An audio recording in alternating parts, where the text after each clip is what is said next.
Hi, my name is Jordan. I am a special education teacher from the UK.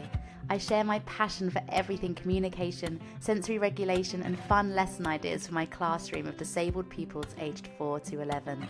Each week, I am joined by experts in the field, answering your questions and sharing our knowledge and experience working alongside our beautiful young people. Let's get started. Hey everybody, welcome back to another live. Today I'm going to be joined by someone all the way from New York, Chandele, and she is an educational inclusivity talker and consultant, and also an author, and she's also a mum to she's also a mum to ADHD children, so autism and ADHD. Let's get her on. That was so quick. I love that. Hi. So we've been joined by someone all the way from New York today. So exciting. Hello. Hello, how are you? I'm so excited that just worked so easily. That's exciting. Yeah, it's good to see you. Hi, everyone. Hi. Yeah, the chat's going crazy. That's awesome. So I just did a tiny little introduction. I was explaining that you are an inclusivity educational consultant and a mom of neurodivergent children I and am. an author as Yes, well. But you can, I'm sure you can explain much better. So would you like to introduce yourself, thank Chandele? you.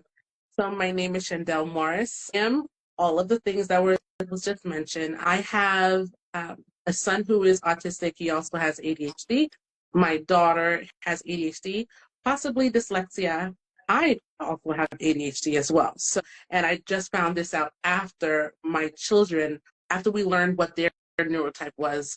I started to notice, well, I kind of do some of these things too, and I found out that I also have ADHD. Common, isn't it?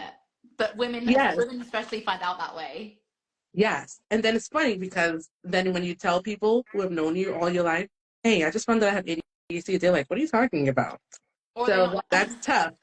That's tough, but it's a learning curve for all of us. We're all learning about neurodiversity. We're all learning about differences between genders as well. So I am also an inclusive educational consultant. I go to different schools and I teach teachers, educators, school psychologists all about neurodiversity, understanding the children that they have in their classroom, understanding autism, how common it is, and we don't really notice. I tell them every classroom in every school has neurodivergent children. And unfortunately, as much as teachers, as we try to help our students give them the best that they can, unfortunately, we don't know as much about neurodiversity as we thought. And there are children in our classroom who are not getting the assistance that they could get to help them to thrive. Absolutely. Simply because we don't know. Absolutely. And so that's the reason why I go around and to different districts, and I make sure that I teach everyone. I'm also a college professor. I don't know if I mentioned that to you. No, you didn't. I'm a college professor for teacher education. A lot of my students are going into the education field to be teachers as well. Amazing. Because as far as our teaching qualifications in the UK, we barely covered SEN. Like, we barely covered special education. We very barely covered neurodiversity. And I think the facts and figures since I trained are very wrong. Like, when I trained, I think officially on the National Autistic Society website in the UK still says 1 in 100 are autistic. And there is 100% one child at least in every single class of our school. And that, I'm sure that's not unusual. It has to be more than 1 in 100. Has What are your to be. stats in New York, Well, and what you're feeling from now that? it's raised, but different places say different things. Some people say 1 out of 4 now. Right. However, when you go into the doctor's office and as a parent, you're expecting the doctors to know more than you. The doctors are right now learning at the same time that we all are learning.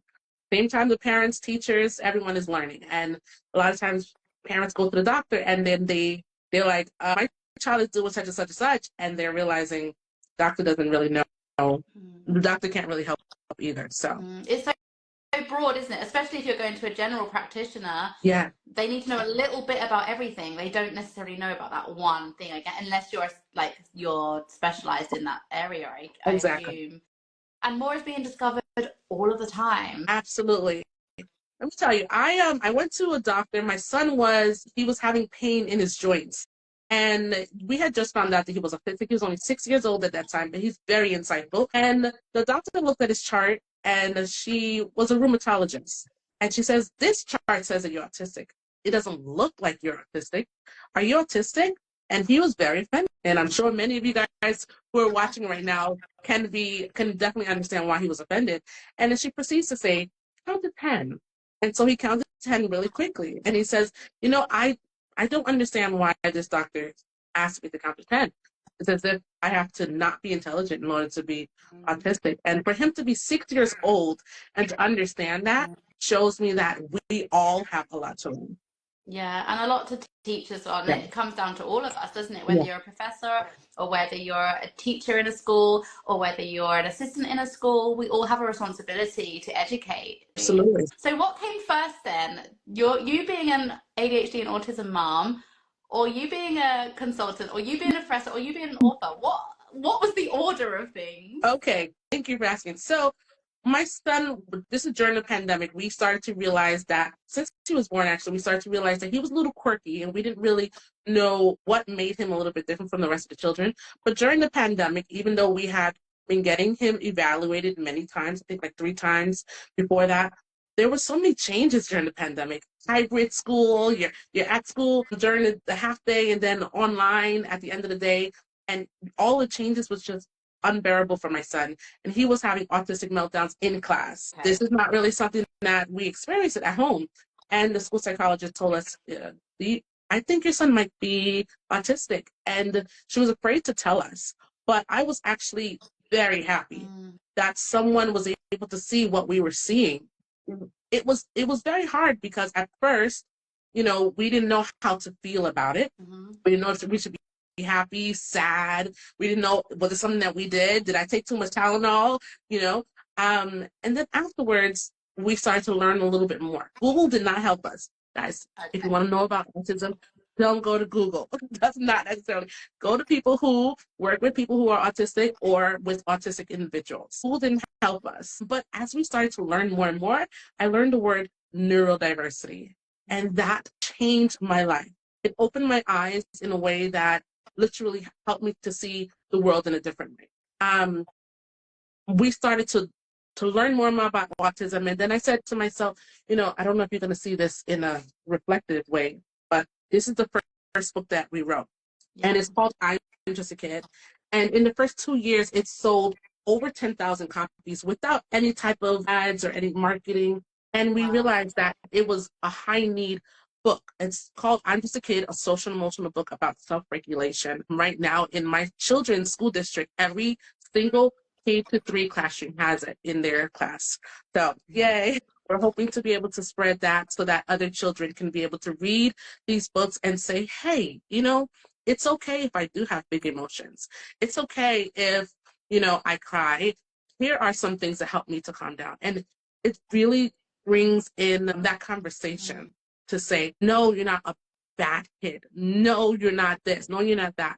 You are awesome. You are great. You are smart. Yes, you have big emotions, and that's okay. Here are some things that you can do to help you, to calm your body and to regulate your emotions. So it was understanding that he was autistic and then writing this for the different families that we went through, that we could definitely imagine. This is him right here. So you created the book that you needed and your son needed at that time. Yes. To know that he was validated, to validate what he was going through, to validate his feelings. Yeah. Absolutely. And we wanted parents to know that it's okay to, the parent right there, she's feeling sad, but at the same time, she wants to validate him and let him know that it's okay to have big emotions. It's okay to be upset. The mom here, she's crying a little bit, but at the same time, she's happy that he's feeling a little bit, he's feeling a little better. So these are things that really help families and help teachers as well. They read it in their classrooms. That's really how the whole thing started. So do you just to bring awareness. I heard you say you call it a social and emotional emotional regulation. So is that like a social story? Like is the idea of it that it's kind of guiding them through those emotions, or what are your thoughts on the social emotional? Yes, it's kind of like a label. social story. So, Okay. if they're going through something, and even if they're not going through something, it's really just to help other children to see that your friend might be having some big emotions. Your friend might be having a difficult time in your classroom, and this is not out of the norm. Although we might not see it every single day, this is okay. It is okay. And here's some things that we can do to help your friend. Here's some things maybe your friend needs, different things like that. So it's really just to not alienate children, but help them to understand that we're all different and we all need different Yeah, because things. as a teacher reading this, you wouldn't have to say, and these are the children that I'm talking about, would you? Exactly. But just reading the story and having, I mean, Exactly. children are clever. They know. They can put two and two together. They can think, hang on, he does that. Like, maybe Yep. I could Hmm. try this. And without actually saying it and like, Yes. let, putting a spotlight on Absolutely. it. Absolutely. That's like And wonderful. I tried to put it in a way that this can help not only children who are autistic or who have very big emotions, but can help anybody overall understand that we all have different things we do to be able to keep our calm. Yeah. Everyone has their own calm. Some people use music to calm themselves, some people use a blanket, some people, everyone has their own calm. And so in this book, it helps us all, even whether we're in a special education classroom or not. We all have everybody gets angry. We all get angry. But what are some things you do to help you to calm yourself down? So, Right. It's funny you say that actually. This term has been the first term that I have used zones of regulation. I don't know if you know of it. It's about naming your emotions and linking them to the colors. And we haven't done it in our class before. And the idea is that you model as the adults and supporting adults as well as the children doing it. And just me in the morning walking in, like no one's in there yet, no one's in my room, and putting my photo and really thinking, what am I feeling today? And naming that emotion and putting my photo onto it and changing it throughout the day.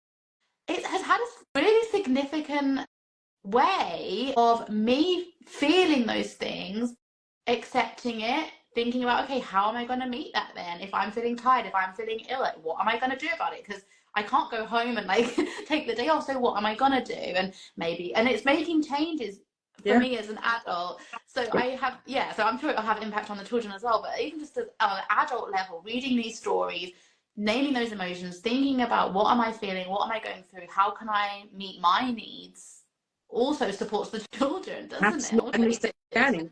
Yeah, Yeah. absolutely. Understanding what you need as an adult helps you to be able to get. When they talk about the airplane, they say put your own seatbelt on and your own oxygen mask on first before you help Yes. someone. So the That's same such a thing good with way of us. thinking about it because we call it co-regulation, so like regulating together. Because if one of you is dysregulated, whether it's the caregiver or the child you're caring Hmm. for, that's not going to be a regulated state, is it? If you're both dysregulated, so yeah, put Hmm. your own mask on first. Is such a great way of thinking about Yeah. it. I love that. So here, this is it's called sharing your calm, right? So Mm. the mom here is calm, the little boy is completely dysregulated. But yeah, sometimes we need to share our calm. In order for us to share our calm, we need to be calm. Yeah. Yeah, And even if we're feeling all the feelings inside, we need to have ways yeah, of finding calm so that we can yeah, be their calm to their chaos. Yeah, absolutely. I love that. And then you have another book as well. So what I brought the do. second book on? So um, I believe all about diversity. I focus on neurodiversity, however, all about diversity. There was a little girl in my daughter's class who was getting bullied Mhm. because of the way she looked. Everybody was teasing her, and my daughter said, "Mommy, I really tried to get them to stop teasing her, and it really broke my heart, and I don't know what to do." And I was actually in the middle of writing another book, which is actually coming out. That book is coming out next year, so stay tuned. But I was actually in the middle of writing that one. But when my daughter came home, I said, this is a story that needs to be shared to let people know that our differences is what makes us beautiful. Any that we are all unique on the outside and on the inside. So we were talking about autism and ADHD and dyslexia. That's on the inside of us, and that's what makes us. That's a part of what makes us unique on the inside. But there are also things that makes us unique on the outside. Everything together makes us amazing. And so this book is called The Beauty of Us All. This is also a book that is in every classroom in our district. And in this book, it really just takes a moment to look at nature, biodiversity, and how diversity is in nature. In this page right here, there's a mom talking to her daughter about the different fish in the aquarium and how they're all unique and how they're all beautiful. And they're all the same fish. And the differences that they all have, whether it's the sizes, the shapes, the colors, those things make us look at them like, wow, these are really beautiful. Same thing, we always have these little lessons with snowflakes in our classrooms, and this is a very good lesson for us during the winter season. We have all these different shapes and sizes of snowflakes, and that's the same thing with us as well. We have all these different clouds in the skies, and we look at them in awe, and we say, look at these different, look at the shapes, and oh, that one looks like a rabbit, and this one looks like a bear. And we have, let's see, we also have the leaves that are different colors here and different shapes. And so this is what we're showing them. This is how it is in nature. Yeah. It's beautiful when we look at nature. When we look at nature, we're like, wow, this is how it should be also when we're looking at each other. We're looking at our friends. And I do author visits at the schools. And sometimes I get the privilege of, so I have these grand assemblies, right? But sometimes I get these privileges of having intimate settings where I'm with the children in their class. I bet they're the So favorites. I love it. I love it. And so when I'm in their class, I get to see them and say, look at your friend, look at their hand, look at your skin, look at their hair. I want you to look at them and say these words. You're awesome. And then they say that to each other. And it is so amazing how, we can look at each other and we can appreciate that my hair might be different than your hair. And my skin tone might be a little bit darker or mine might be a little lighter. And all of our differences makes us so amazingly beautiful. And that's how we were designed. And so the mom, she continues throughout the book to show her different things in the aquarium. And they're able to see that whether it's on the inside or the outside, all of our differences makes us amazing. And so I really try to, I have a publishing company, and I really try to focus on creating books that will make the children look at themselves and see just how amazing they are. And at the end of every book, they have these affirmations. I don't know if you can see, but because it's backwards. It says, I am beautiful. I am smart. I have a purpose. I am unique. I am a miracle. I am connected. I am chosen. I am loved. And so every book has a different set of affirmations in it. And this is really just to remind your children in your classrooms or at home that they're amazing. Because guess what? Our kids, especially our kids who are neurodivergent, all the time they're constantly hearing, no, don't do that. No, you did that wrong. No, you can't do this. You made a mistake. And they're constantly hearing all these negative things. Even if, or they're so terrified of making a mistake, they're masking to the high heavens. Yes. And holding it, all of themselves in, all the things that make them them. Yes. And I hate that even more. Absolutely. Absolutely. They're holding themselves in. They want to fidget. They want to move around. My daughter, she has ADHD. She has these fidgets everywhere. She always has fidgets. Every pocket is fidgets. Every bag. And sometimes she's in a classroom that's affirming and the teacher says, are you having a hard time? You can grab one of your fidgets. It's okay. And sometimes she has to go into a place, maybe like the library or a teacher that doesn't know her as well. And they say, take that out of your hand. No toys in here. And so she's forcing herself remember, the girls mask a little bit more, it seems. But she's forcing herself she's forcing herself to be able to stay still. And she's having a hard time now. She can't concentrate on what you're saying because she's just thinking about the fact that I need to move. So she does this thing where she wiggles her toes. And she often says, Mommy, can you buy me like shoes that it's big enough in the toe area so that I can wiggle my toes when I'm forced to stay still? So it's unfortunate that we have to force people to stay still all the time because that's not all how we're all created. But I mean, these are different things that people use in order to cope in the places that are not as designed for them as they should. Absolutely. And maybe when, as teachers, if you're hearing this and wanting to read the book, maybe the other adults in the room need to hear it just as much or even more than the children in the room. Yes. Yeah. Absolutely. Absolutely. And I always say that these books, even though they're children books, they each have a message for all of us as adults. I mean, the I'm Just a Kid book, I think the main message for adults is about self-regulation for yourself, Mm-hmm. and then also sharing your calm. Mm. Because it's so easy when kids are having a meltdown and they're frustrated. It's so easy to say, "You're giving me a hard time," Yeah. instead of saying, "You're having a hard time. Yeah. Let me calm myself down and let me try to help you." Yeah, It's because you take it personally, like naturally, don't you? yes, yes. Yeah. Like, you're not listening. Go in timeout. That's just the natural Yeah. thing that many of us do. So Yeah, I see it. I do see it a lot, and that is a natural reaction, and it's a muscle you have to exercise, isn't it? For your yeah, first instinct to be calm, regulated, swap out, whatever it is you need to do is a muscle you have to exercise and constantly check in on with each other, I think, as a yeah, team as well. yes. Definitely not easy. It doesn't come natural. We learn to calm our bodies. So we really have to, when we see somebody completely dysregulated, we really need to say, okay, woosah, Yeah. let me calm down. Let me calm down. My son, whenever he's having a meltdown, it sometimes gets so like I feel it here. I get so frustrated sometimes. And I have to really like calm myself in order to go to him. And then when I'm walking to him, he gets nervous. Like, are you going to be upset with me right now? Like, what is your response going to be? And I go to him and I hug him. Mm. And then he says, I really thought you were going to be upset. I'm like, I was trying my best to not show that I was upset or be upset. But Yeah. it's not easy, but No. that's what helps our I children.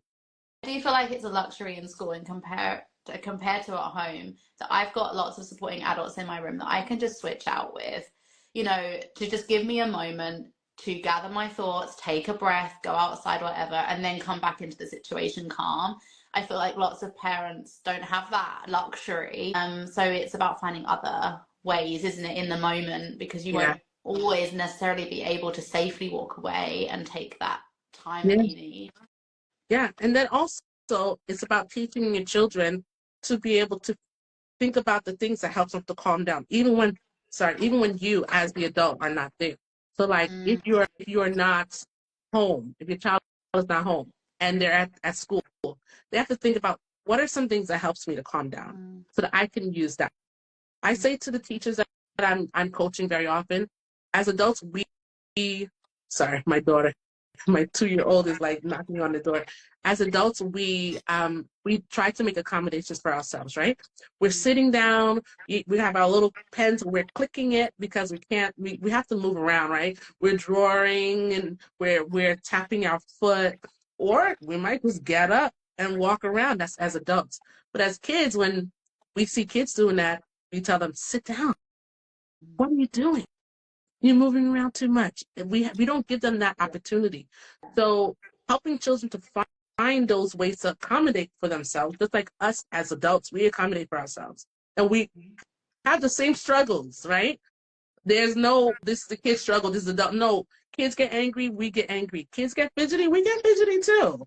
Try sitting in a 3-hour meeting and having to be forced to sit. It's not easy. It was And really obvious actually in the beginning of this year. We had some training and we were asked to sit for, I think it was 45 minutes at a time before a break. And I was looking around thinking 45 minutes is too long for us adults. And we're asking these children because the adults were fidgeting, they were getting up, they were wiggling in their chair, they were doing doodles. I think, yeah, we're asking some 6-year-olds, sometimes in phonics, to sit mhm. for 45 minutes. It's too long. It's far too long. Yes, absolutely, absolutely. Which is why it's good to have these movement breaks as much as you can. Simple. It can be simple. It could be like, okay, everybody stand up, put your hands all the way up. Ask my students, and they sometimes get annoyed because I do it too much, but I need it.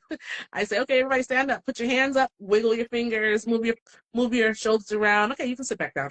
They're like, Professor, why did we have to do that? I'm like, because some people in here Yeah. needed it. You might not have needed it, so but I want to give them That's the the opportunity. point though, isn't it, as teachers, rather than picking out, okay, you need a movement break, you need a movement break, everyone needs a movement break. Let's just all do it. Let's just all take 5.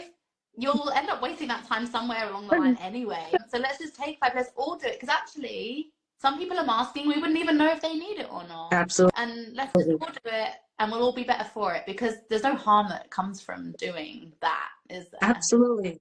Absolutely.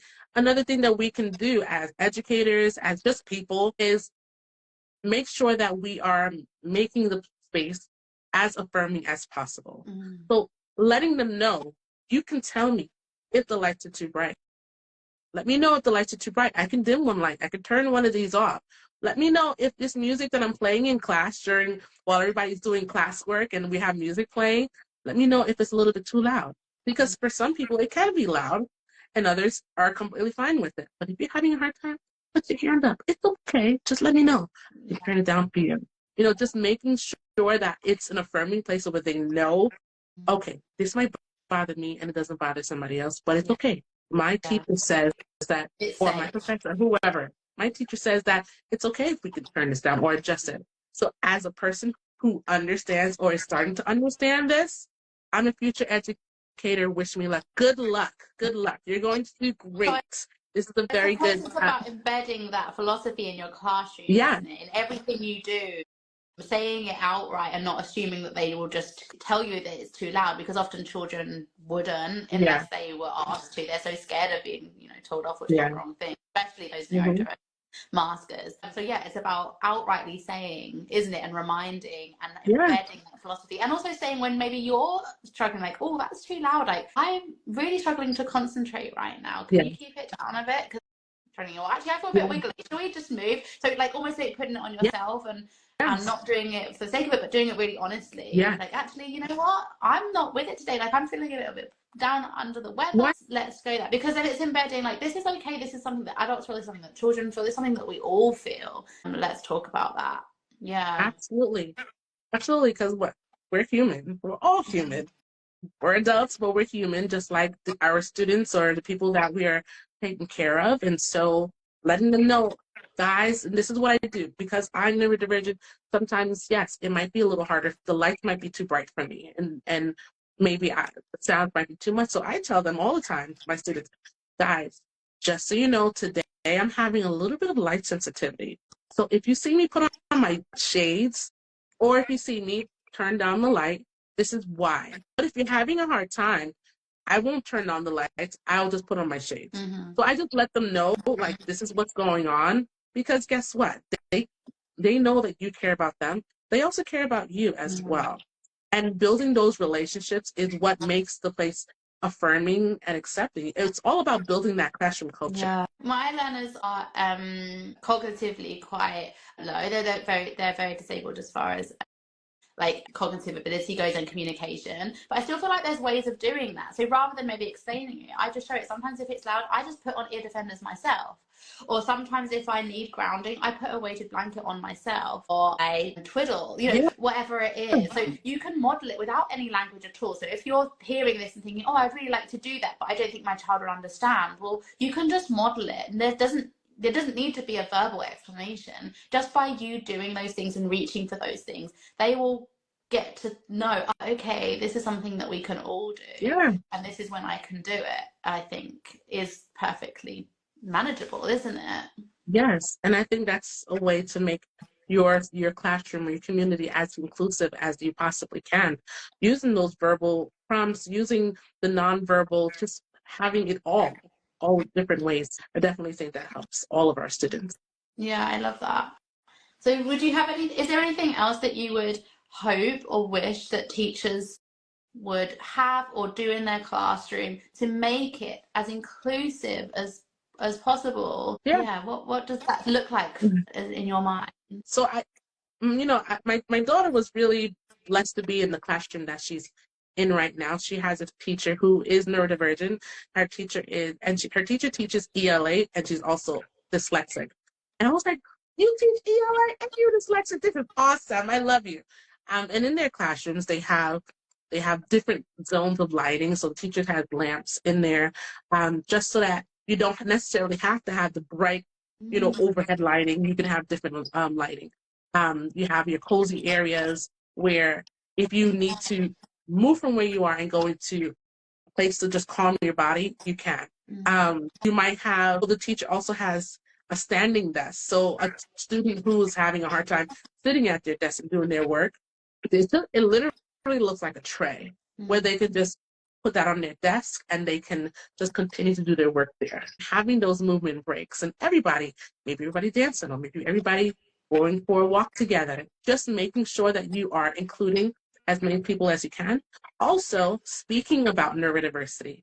so that it's not something that is like when someone experiences one student, they're not like, what's going on with that student? You know, we're teaching them about AAC devices, right? We're teaching them about this chat, or we're teaching them about autism and how it's different, how it looks different for everyone. Teaching them about ADHD. And maybe if you are a neurodivergent teacher yourself, you're teaching them from your experience as well. So as much as we can make things inclusive, ask your parents and say, hey, we're going to be teaching about such and such and such.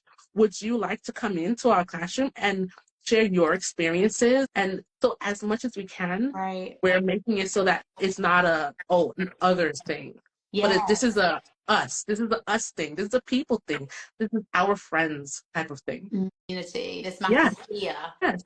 Absolutely. Definitely. Someone's asked, how can you be inclusive in the classroom when some children and teachers need bright lights and others might need dim lights? I can speak for myself. Children often know what they need. So one of my children likes to wear hoods or blankets over their head, or caps or hats. And it's about acknowledging that and allowing that, because there'll be a reason for that, and it could well be because the lights are too bright. And I have students that it's constantly like lights on, lights off, lights on, lights off. So I know this because I mean, typically children wouldn't care too much as far as a sensory regulation level if they are too low. It would be more of a visual vision thing if they're too low. So I would say test it a little bit dimmer, because then all might be able to access. But also, allowing hoods up, allowing caps on, allowing sunglasses. I feel like lots of classrooms would not do that, but that just seems obvious to me that would be a solution. Do you have any other ideas on that, whether it's like some like it loud, some like it noisy, some like it music, some like quiet? Like, how do you manage those? I definitely agree with your strategies. I mean, I never actually thought about the hoods and the caps in class. However, I think that's an awesome idea. I've had teachers say to me, well, it's not fair though, because everybody's going to want to have it. In the younger classes, I teach about helping children to understand people's needs. Some people need wheelchairs, some people don't need wheelchairs. We're not all going to be wearing wheelchairs, but some people need it, right? So understanding and accepting that people need certain things. If somebody gets a boo-boo and they're bleeding and now they need a Band-Aid, but not everybody's going to need a Band-Aid. So teaching it to them in that way before it comes up helps them to be able to understand, okay, some people need certain things and some people don't need certain things. And I think that will help. So and I always like the competence as well. So like I always say, well, who's to say they don't need that? They might all need them. Like maybe, like who are we to say they don't? And it will soon become clear. It will soon become clear who's getting distracted and who's actually being focused by that fidget resource, right? Think, oh, it looks like you're being distracted by your fidget resource. This is supposed to help you concentrate. Remember, if it's not helping you concentrate, maybe put it away and do it at playtime. But almost assume competence. Assume that they know their bodies until proven otherwise, rather than the other way around of assuming they don't know what their bodies need and we're in complete control of everybody's needs and we know exactly what they're all feeling. Of course we can't do that. So who are we to say you don't need that? Because actually they could be wiggling their toes in their shoes for an hour but sitting perfectly still, and we're saying they don't need it. Who are we to say that?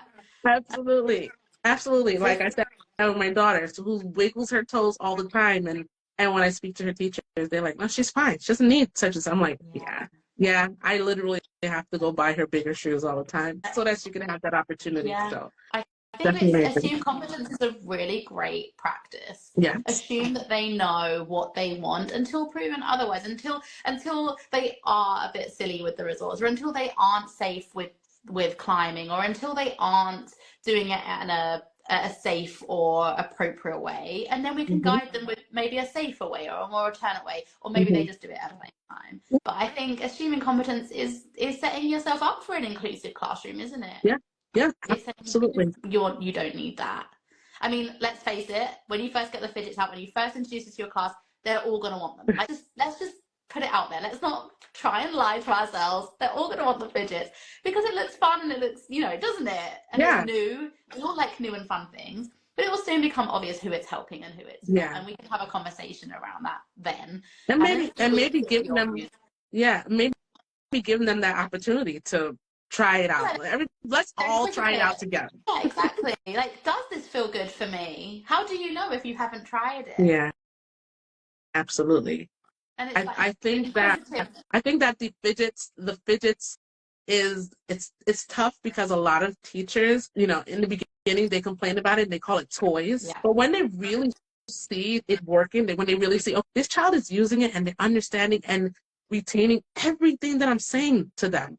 Okay, I see how this works. I think teachers who have not used fidgets in their classroom or don't normally allow fidgets take the time to really, really look to see how it's working for your Yeah, students. I think it's difficult when you've got a class of 30 to relinquish that control Yeah.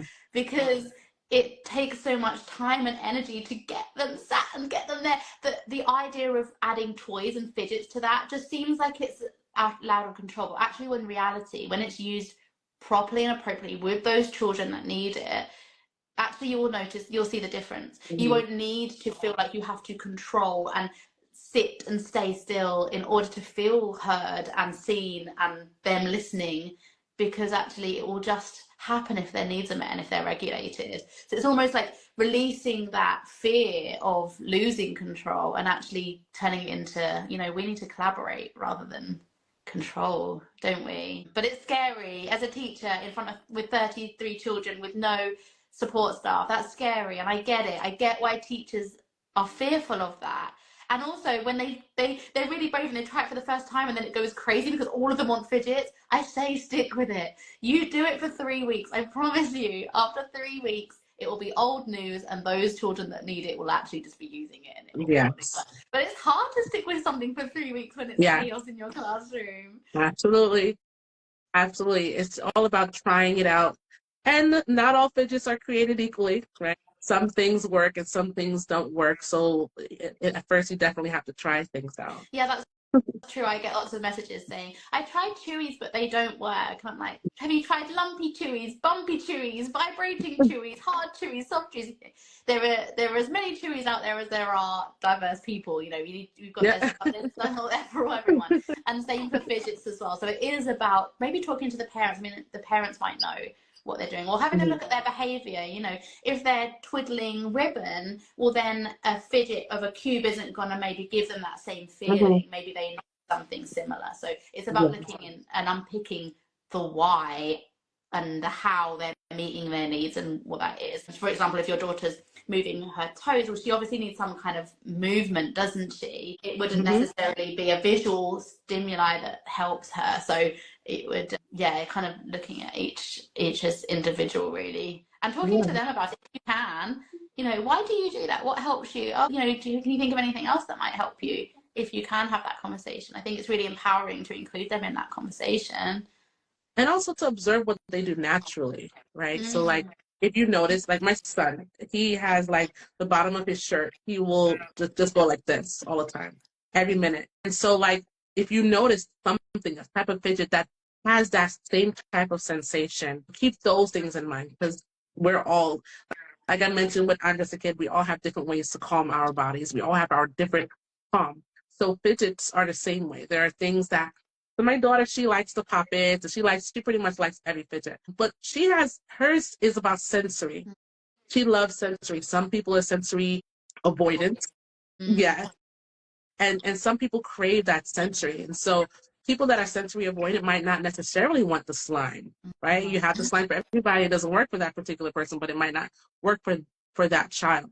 So keeping that child in mind, just observe them and see what is it that they really start to go towards. What is it that their body is kind of craving? Yeah, exactly. Somebody asked an interesting question. It's going off of the sensory and inclusion side, but it is still relevant, I feel. And I wondered what you would want as a mother, but also as an educator. I feel like you're a good person to ask for this. I have a student who is on the spectrum in grade 3. His mum has high expectations on solving multi-step maths questions. How can I explain to mum it is tough for him? And I have experienced this too, where parents have maybe unrealistic expectations on where they're at right now and how to navigate that as the educator in the Okay. vision. So this is tough because it's really about executive functioning, I think. And not everybody is able to understand what executive functioning is, but really try to explain it in that type of sense. Understanding that not everybody's going to be able to do things with all 5 steps at the same time. Understanding that maybe you need to break things down. Maybe you need to break down the problem even more than such and such. It's tough though, because a lot of times when parents are in denial, it doesn't really help the situation. But at the same time, parents, they don't have the type of experiences that, or just like the doctor, they go to the doctor and the doctor doesn't tell them the right thing. So in their minds, they have been hearing all these negative things about anything different. And so as teachers, oftentimes when you're like, I think your child needs something else, they're automatically going to revert to all of those negative things that they have heard. So if we can break it down, instead of saying your child is struggling with such and such and such, teach them about executive functioning as a whole, just about everybody, and then let them know these are some ways. If we break this down a little bit more, they might be able to get it better. I don't know if you understand or if I'm explaining it Yeah, no, in a you way that, are. So for yeah. those that don't know, executive function is you'll get up and go, and it's something that often for autistic people and people with ADHD, it's a struggle to get up and go, to start the tasks unless they're compelled to. It's really hard to make yourself do those things, and it's about organization as well, isn't it? Mm-hmm. And completion, the order of completion of tasks that make the most sense isn't Yes. often easy to navigate for somebody that struggles with executive Yeah. function. So Sometimes you those have to step-by-step break it tasks, down. unless broken down for you and less visual and organized for you, it's going to be really hard to follow that and make that Mm-hmm. up in your mind. And also, if they are just cognitively not ready for that type of learning, then I feel like this parent is coming from a good place. I feel like they're wanting the best for their child. I feel like they're wanting them to progress. They're wanting what's good for them, but they might not know what that looks like if they haven't worked in special education before, or it's relative, right? If their siblings on where this child's at, they're just assuming that's what's going to happen because they don't know any different. So it's just about educating them on they're doing well for them. This is what progress looks like for them. This is their next target. Involve them in those conversations. This is what you could be working on with them. This is what we're hoping to see that next year. This is the things that we're working on. And then they've got a bit of a goal, they've got a bit of a target, they can see the progress, they know what they're looking for, rather than trying to fill in the gaps themselves and then it kind of missing the mark a little bit on Mm-hmm. what's realistic in that time frame, maybe. Mm-hmm.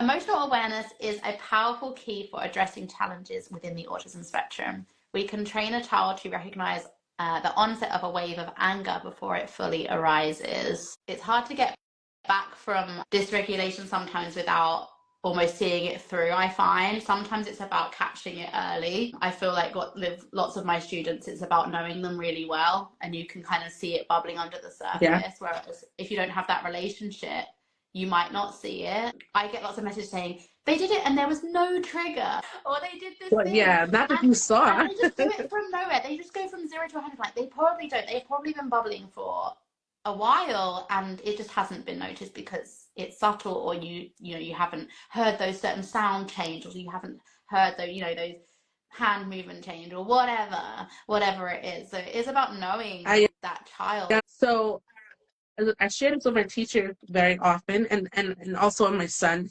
really struggles with emotional regulation. And so he often asks me, well, why does this happen to me that I get so angry so quickly? Or he would say, I went to school, this small thing happened, and for the rest of the day, I couldn't handle anything else. Everything just made me angry. And I said, sometimes think about it like this. Think about it like you have a jar, and the jar is basically all of the things that you're able to manage throughout the day. And sometimes a whole bunch of little things that make you frustrated, little stuff that make you frustrated can fill up that jar. The jar has a top. So once you reach the top of that jar, you're not going to be able to handle much more sometimes. You're just going to not have any tolerance. And so at times when you go to school and you find that you cannot handle anything, maybe you went and your jar was already full. Maybe you didn't have enough sleep that night. Maybe you didn't have any breakfast. Maybe when you got to school, your breakfast fell on the floor. Nobody else knows about that, but you know your breakfast fell on the floor. Or they didn't have the one that you wanted. Maybe you wanted chocolate chip and they only had blueberry. And all of those little things were filling up that jar that you have, and now it's at the top. So sees that your teacher sees that you come to class, you start doing your work, your pencil broke. You didn't tell them about your pencil, but your pencil broke. And somebody comes next to you and you just yell at them. Your teacher says, well, there was no trigger. I don't know what the trigger was. No, you didn't see everything that happened to fill up that jar. Some days you might go to school and that jar you have so much space throughout the day to fill it up. And you might go home and your teacher said he had an excellent day. He had no meltdowns, he had no trouble with anything yet because he went to school and he was completely fine. Nothing really filled up that jar. Or maybe it did and he had a lot left to give you. But sometimes you don't. Sometimes you go to school and it's already half full. And it's just so much that you can take. Yeah. And those are things that as educators, we don't see that. We don't see that jar. You don't walk around with a jar. But it's really for us to understand that, okay, there may have been some things that we didn't notice. And we can't say that there was no trigger. But even the light that's too bright can be a trigger. Yes. We can't see it. Yeah. Yeah, or sounds that we're not aware of, but they are. Or smells. Yes, I think that would be a really beautiful visual to do in class with your learners. For everybody to explain about your jar, and then they can use that language. It's about giving your children the language of explaining how they're feeling, and then they can use the word terms like my jar's really full today, and that child just said they didn't like me and that made me really upset. And this because they've started with my jar's really full today, it gives a reason, doesn't it? And the educator can approach it so differently than if they hadn't had that language of explaining about their jar. I really love that. I really love that analogy. I feel like it makes a lot of sense. Yeah, absolutely. It helps you to know that not everything is visible. Not all behavior, which is, when my college students, I teach them about Skinner, B.F. Skinner, and the whole behaviorist approach in psychology. And I always say, I don't really agree with that per se, especially when it comes to education. The whole education system, when it comes to classroom management, seems to be focused on the psychologist B.F. Skinner and how he a dog. I don't know if you know about psychologist B.F. Skinner, but he had a dog and he was able to say, if I ring this bell, you know it's time for dinner. And every time he heard the bell, he knew it was time for dinner. He behaved a certain way. He was salivating. So basically, he said, if I do this, I'm expecting a particular behavior from you. In school, this is how we are looking at classroom management. We're looking at outside triggers, the bell and stuff like that. We're looking at outside triggers to be able to say, this is the behavior that I'm expecting. But there's not always outside triggers. Sometimes it's internal. Sometimes it's the lights are too bright. Sometimes it's the smell. That child is eating a candy that I hate the smell of that and it's driving me insane. Yeah. Or maybe that person is eating fish and it's driving me crazy and I just want to deck someone, but I can't. Sometimes a memory of something that happened a little while ago or something that happened earlier. Like I had it today. Something happened and I was like, I haven't reacted to it. That's odd. Okay, let's just go with it. And then at horse riding, 20 minutes, 30 minutes later, that's when it came up. So luckily I was the same adult. I could see the transition. I could manage it from knowing what had happened. But if there was a transition over there, if I handed over to a parent or a different adult, they wouldn't have known what happened 20 minutes, 30 minutes ago. You didn't see that behavior.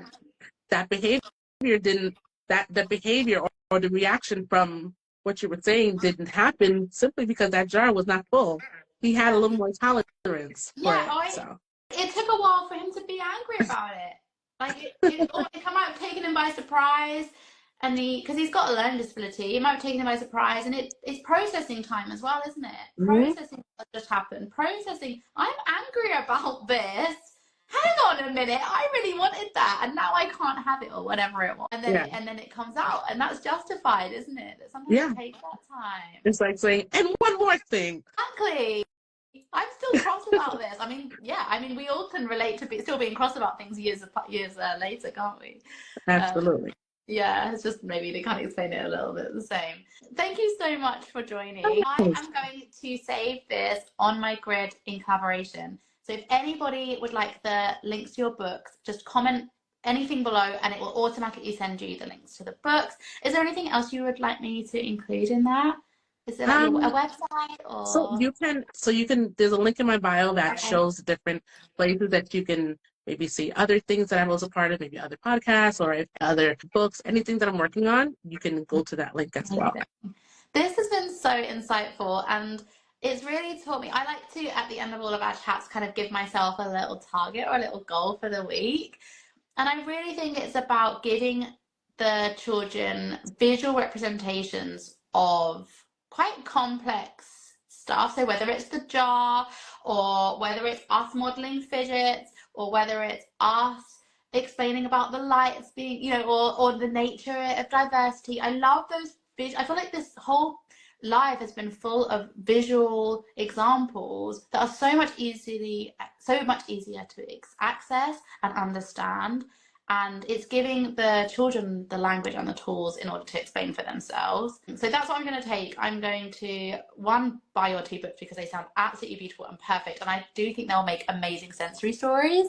Definitely, you'll be seeing that in the future because I think that is just amazing. And I love making sensory stories or stories like that. And I haven't got any books like that in my repertoire, so I need to add those. But also about, thinking about how I can visually represent that and make it accessible for my learners. I think is really important. Awesome. That is awesome. I'm so happy to be here with you guys today. It was very nice speaking about all the things that we were speaking about. I really hope that this helps you and your children. I have no doubt it will. Thank you so much and have a really great Thanks. afternoon. All right. Thank you so much. Bye. Thanks. Bye.